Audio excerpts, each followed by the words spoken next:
Have you noticed that more people are talking about loneliness than ever before? And why are so many claiming that modern dating has left both men and women feeling more disconnected despite having endless ways to communicate? Is this simply a dating problem, or is it a much bigger cultural shift? Stay with us until the very end of the video, because today's discussion may completely change the way you look at relationships in 2026.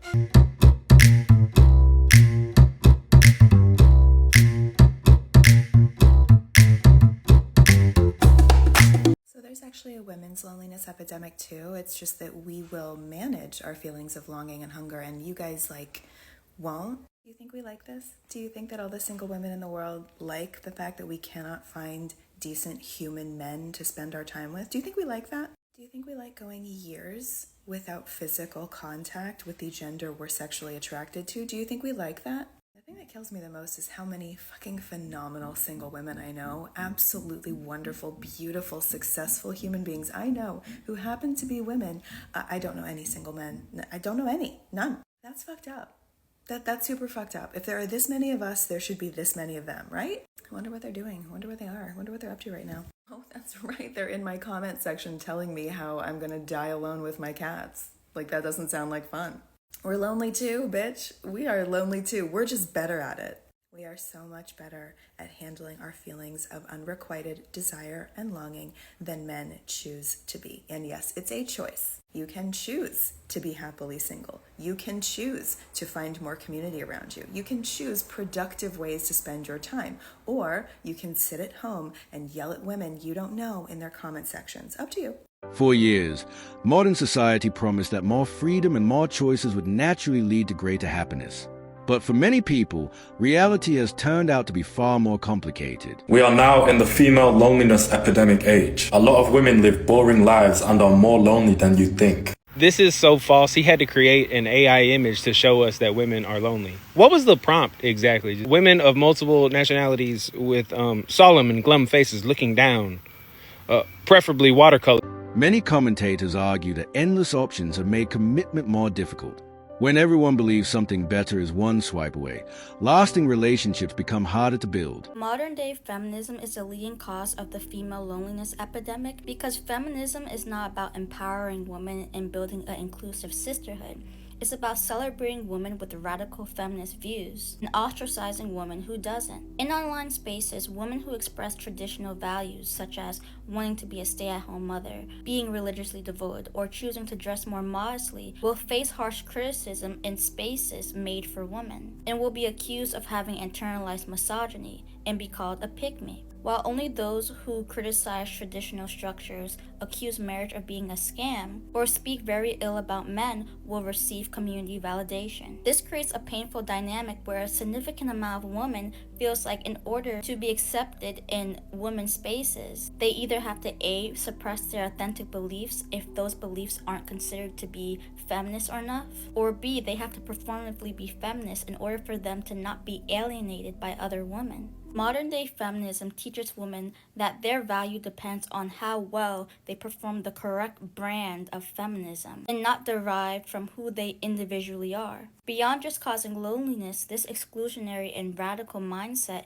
encourages not just women but everyone else to stop seeking nuance in certain issues. When you start labeling things just as pro-woman or anti-woman, it not just encourages women and us as a whole to stop seeking complexities in certain topics, but it also encourages us to stop seeing each other and ourselves as complex, multifaceted beings that are only limited to one train of thinking. It also makes it harder for women to build cross-political alliances on issues where they can share a common ground. Feminist spaces are not tailored for women, they are tailored for performative activists. If you want to build an inclusive sisterhood, you have to start treating women based on their individual human expression, their competency, and what do they individually bring to the table. Instead of creating this extremist hive mind setting where women are being hand-fed a narrative that they themselves didn't fully agree upon. Instead of creating a group where the sisterhood is created based on fear of being ostracized by other members and their shared hate for men. I hope this helps. At the same time, more men are stepping away from traditional dating. Some are focusing on careers, finances, hobbies, and personal peace instead of actively pursuing relationships. In all seriousness, is there a female loneliness epidemic going on? It's pretty alarming how aggressive a lot of these women have gotten with me and my friends. I can't save you. That shift has changed the dating landscape. As fewer men compete for attention, expectations and realities are beginning to collide in unexpected ways. Have you ever wondered why there's a male loneliness epidemic, but there isn't a female epidemic? Shouldn't we be just as lonely? Aren't there our counterparts? It's actually because we aren't lonely. In fact, most of us felt lonelier when we were with you. The other part of this is women like being around other women. Y'all don't even like being around each other. And in our loneliness, after we realized how many times you guys were going to keep disappointing us, we found ways to be fulfilled. And in that, we realized, hey, this is a lot more peaceful. What did you guys do? You opted out and you numbed. You leaned into your porn addiction. You never emotionally evolved. You never developed any type of emotional skills to cope with all of the pain, all of the shame, all of the inadequacy that you feel. You men are struggling. And this is why I actually can't believe that men aren't against the patriarchy, because you are suffering in the patriarchy. You are drug addicts in the patriarchy. You are committing suicide in the patriarchy. You cannot talk about your feelings because of the patriarchy. You kept getting lonelier and lonelier. And let me tell you, loneliness is what happens when you refuse to grow, but still expected to be loved. And women are done. And you want to know what our result is we don't have a loneliness epidemic. We have an entire epidemic where women are realizing that they have much less labor, where they are realizing that they have much more peace, where they aren't emotionally dysregulated because they're not being abused. And women built emotional skills to deal with your abuse. And now look what happened is we have out-evolved you to the point where so many women are like, this is actually better, but we are not the ones that are lonely. You are, and that should be a problem to you. Social media has also raised standards and comparisons to levels that rarely exist in everyday life. Constant comparison can leave almost anyone feeling dissatisfied. Many years from now, there is going to be a quiet crisis, loneliness, in women especially. Not because women failed, not because they weren't capable or intelligent, but because they were handed a script or a blueprint that left out the consequences. Be self-sufficient, put your career first, you don't need a man. So they followed it. They pushed love down the line. They delayed the family. They treated commitment like something that could always wait until it didn't. Fast forward a few years later. You're older, no partner, no children, no legacy, just some noise to fill that silence. Meanwhile, your grandmothers had way fewer choices, but way stronger direction. They built families, they built the roots, they built something bigger than themselves. And this generation swapped it all for convenience. Legacy for pleasure, meaning for freedom without structure. And here's the part that nobody likes to talk about. The men that they overlooked in their 20s, they didn't just vanish. They were building, failing, learning, becoming disciplined, and becoming men. Men don't peak early. They compound with time. Value grows with time and skill and responsibility. Women don't gain leverage by delaying everything. That is not cruelty. That is reality. Every decision comes with a cost. Modern narratives today did not remove the bill, they just postponed it, and the outcome is usually the same. Distractions instead of connection. Comfort instead of intimacy, and independence without fulfillment. This is not about going backward. It's about correcting the course. We don't need less ambition. We need stronger values, commitment, family, masculine leadership, feminine devotion, and a shared purpose, because freedom without foundation doesn't liberate, it isolates you completely. And tradition wasn't the problem, abandoning it was. Another challenge is that many conversations today focus on what people want from relationships rather than what they can contribute. Healthy partnerships usually require effort from both sides. This is going to get me in trouble, but nobody wants to talk about the female loneliness epidemic. They only want to talk about the male loneliness epidemic. If we were to actually unpack female loneliness, we would have to also look at the behaviors that contribute to it. It only takes one excruciating friendship or friend group experience for a woman to kind of want to wall herself off from friendship with other women. Women are often socialized and taught that relational harmony is a primary goal. So when there's any disagreement, it tends not to happen through direct conflict. It's more of like subtle shifting social dynamics. And yeah, sometimes the conflict is an inherent jealousy. Sometimes the conflict is a growing apart or a changing of opinions or beliefs. And even if it isn't intended to be malicious, the indirect nature of it can cause a lot of women to act like some shady ass bitches. And all it takes is one bad experience with somebody acting like a shady ass bitch for you to think isolation is better. And again, because this is all indirect, a lot of women are lonely inside their existing friendships precisely because they have a lot of friendships that don't feel emotionally safe. Interestingly, more men say they are becoming comfortable with being single.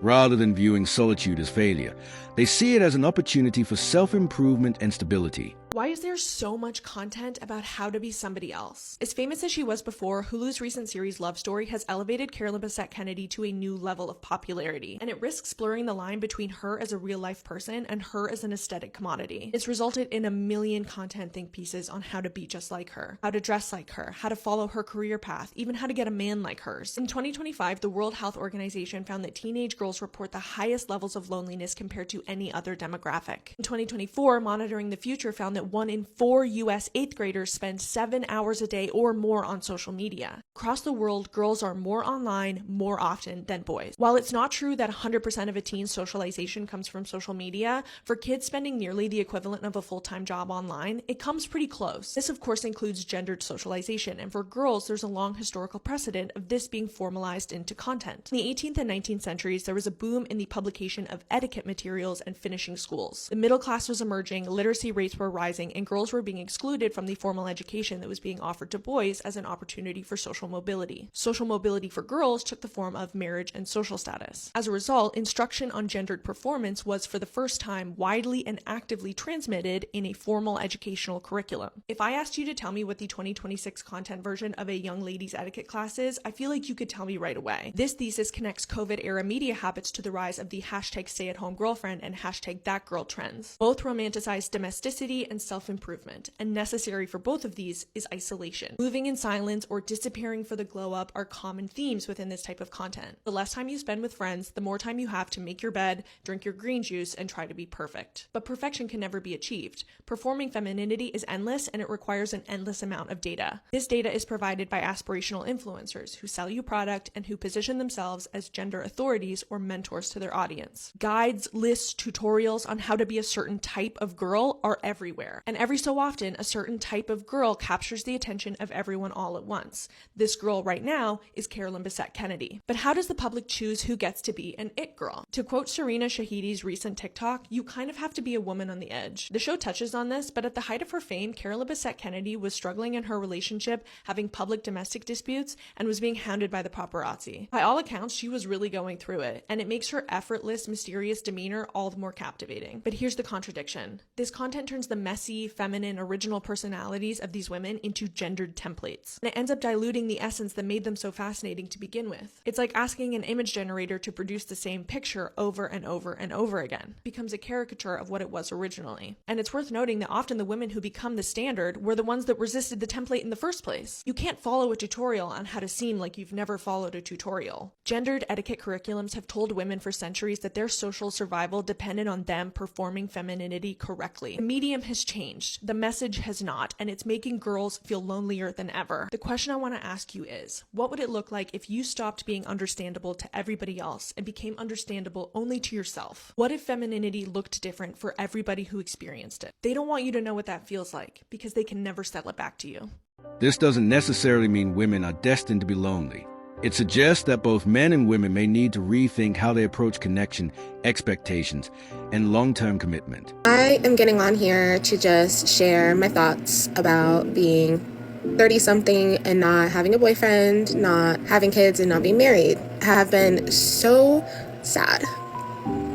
I've been so depressed because I thought that I would have a family by now. I thought that I would at least be engaged or in a relationship at the minimum, and I'm not. And I'm getting older and I'm getting scared. Am I gonna be on here one day coming to terms that I'm just gonna be single? Like, it doesn't even sound right I feel like I'm in such denial sometimes. Like, no, there's no way that I'm not going to be a wife. There's no way I'm not going to be a mom. And I'm like, am I being delusional, or am I just having faith, or am I crazy? Each day I struggle with this so much, and I just don't know what to tell myself. Do I tell myself, don't worry, you'll be fine, like you're gonna find somebody tomorrow or next year and be able to have kids before it's too late? Or do I tell myself, maybe you should figure out how to live life as a single woman and be happy? I don't know. That's all I have for today. I've been seeing some videos on my For You page, and I think that it is finally time to discuss the female loneliness epidemic. Because I know the men have had their own thing, and I'm not here to talk about that. I'm not a man, right? But I will say that the men are more built for it than us. We are not built for this, ladies. We don't know how to be alone. These men have been bottling up their emotions and not sharing them with anybody since they were 6, 7, 8 years old. Some of us have never done that. We've always had someone to talk to, a friend, a family member, a significant other, something. And it seems like in 2025, the girls are running out of options because the dating market is terrible. Y'all are literally making fun of girls that are in happy, healthy relationships, saying that having a boyfriend is embarrassing, miserables. And y'all also don't have any friends because anytime somebody reposts something that you disagree with, oh, that's how you feel about immigration policy, you're not my friend anymore. Now y'all don't have any friends. Like it's not going to end well if your requirement for somebody to have a relationship with you is that they have to be on the exact same page with you 100% of the time. No one is. We are all people with our own thoughts, feelings, emotions, and ideas. And if you don't respect that in another person, then of course you're going to be by yourself. Perhaps the biggest lesson is that genuine relationships can't be replaced by algorithms, social media attention, or endless options. Real connection still requires trust, patience, and mutual respect. I'm in my mid-20s and I can confidently say that I have no friends. And I understand that we're in a loneliness epidemic, but when y'all are saying you don't have friends, it doesn't seem the same as when I'm saying I don't have friends. Because from what I'm seeing, it's people have friends, like human beings that you communicate with daily and you hang out with, and you just haven't found your good friend group. Like you haven't found your best friends, which is fine. That's what our 20s are for. And some people will say that they have work friends. They don't have real friends. I don't have work friends because I work from home and everyone else doesn't live in California. And I don't have anybody. Like I'm confidently saying I don't have anybody. Like I don't have anybody that I could send a meme to. I don't have anybody that I could go to lunch with. I haven't been out to lunch with someone that's not like my mom in over a year, it feels like. And it's just, what am I supposed to do? Everybody just says, oh, making friends as an adult is hard, haha, and then they move on. And it's like, okay, I understand that. We've acknowledged that making friends as an adult is hard. Where do I go from here? Like, okay, what is the next step? And I know that I have to put myself out there, and I do, and I don't drink, so I find like all these youth events in my city, and I go to, I don't know, like trivia nights, and I go to bingo, and I go to anything where it's like, it's an opportunity for me to meet people and talk to people. And it seems like everybody already has their own friends, or even if you like exchange Instagrams, they're not interested in pursuing anything further, which I understand. Because I also like being in my room and being on TikTok. And I understand that's probably what we're all doing. But at some point, like, we have to do something. Like, we have to move forward. And I don't know how to do that. And I feel really alone. Because, again, I just feel like nobody else has, like, literally nobody. And everything that you see on my profile is, like, I go out with my sister all the time. Which is good, and I'm very lucky that I have my sister, and I have such a strong bond with my sister, but it's like, this is the only person that I ever spend time with, and I don't know, like, my birthday just passed, and I spent it with my sister again for, like, the 5th year in a row, and I don't want to do that anymore. Like, I do want her there, but I also want other people. Like, I want a community. I'm sorry. I don't want to be, like, crying on this stupid app, but, like, I want a community of people that, like, care about me, that I care about, and I know I'm not the problem, which I know sounds crazy to say, but, like, I know I'm not the problem because I'm really nice, and I'm fun, and I'm very respectful. Like, I don't know what to do, and I feel very alone, and I don't know what to do, and I just genuinely do not see, like, a point to this anymore. If you're alone, like, what is the point of being human? Like, it literally sounds, like, philosophical, but, like, the point of, like, being alive is to connect with people, and I can't. I don't know why. As modern dating continues to evolve, everyone faces the same question. Should happiness depend entirely on finding the perfect partner, or can it begin by building a fulfilling life first?